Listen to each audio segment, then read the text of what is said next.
Welcome back to Breakfast Television. When your kids love sports, it can be challenging for parents to figure out how best to support them. But Matt Brown, a mental performance coach, has some advice, and he joins us here this morning. Good morning to you, Matt. Good morning. Thanks for having me. Thank you so much for being here. This is such a great topic for us right now. I mean, where do parents start? I mean, they're so excited for their kids, but we really do have to check ourselves a little bit, don't we? Yeah. Well, and the thing is, especially if you grow up in sport and you love it, you want your kids to love it too. Right. But it's important to remember, like, how do we come to love something? Right. You know, it's because we have a whole bunch of positive experiences in a row. And so as soon as, parents think if only I could just push a little harder, if they could just do a little more, if they could just make that one more play, then they're introducing stress and pressure. Right. And then those emotions compete with the enjoyment. Right, right.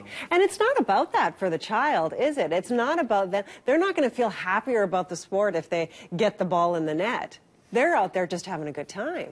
Yeah. Well, and as we talked about off the air, we make this assumption that success equals happiness. Right. As long as they make enough plays, they're going to be happy. But like you say, they want to play. They want to make plays.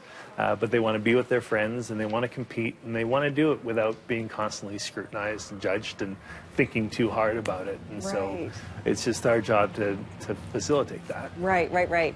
You told me this wonderful line saying we should just be the fan. Yeah. We should be a fan of our kids. Yeah, Tyler Dice coaches the Okotoks Oilers now, and used to be at Edge School, and he put it so succinctly and beautifully.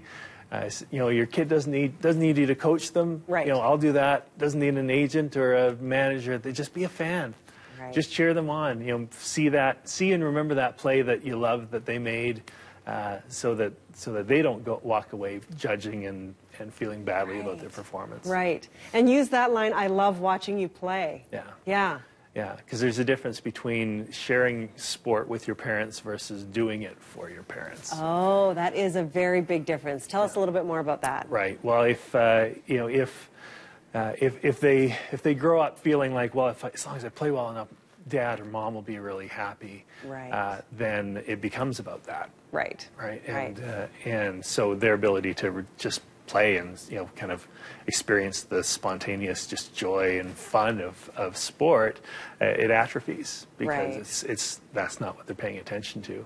And then you introduce things like shame and fear and guilt into a sport experience, which it's supposed to be fun. Right, and then it's not fun for them anymore. Yeah. So how important is it for the parent, though, to sort of keep encouraging that child to sort of work hard and do the training that's required and that sort of thing? Yeah, well, and the thing to remember is, like, we tend to work hardest at the things that we love.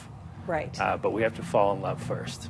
Oh, okay. Right? And so, and Angela Duckworth in her book, Grit, said that the hard work always comes after play.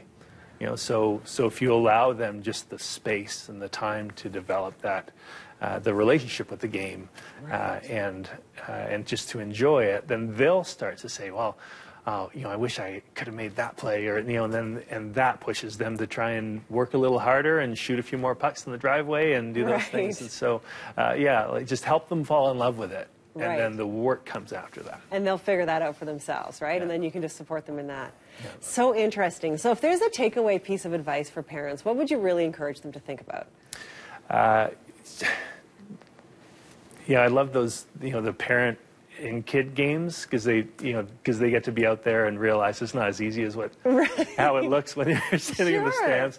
But put yourself in their shoes, I think, is a good way of thinking about it, and realize that what you'd want is someone that's cheering and seeing the positive in it, and not just watching you, but watching your whole team and getting into the game and enjoying it. Right. And for goodness sake, don't yell at the refs, because that's really embarrassing for kids. Right. Let's not do that, and let's just cheer them on instead. Yeah. Okay, be a fan. Matt, thank you so much. This is great advice. Thanks for having me.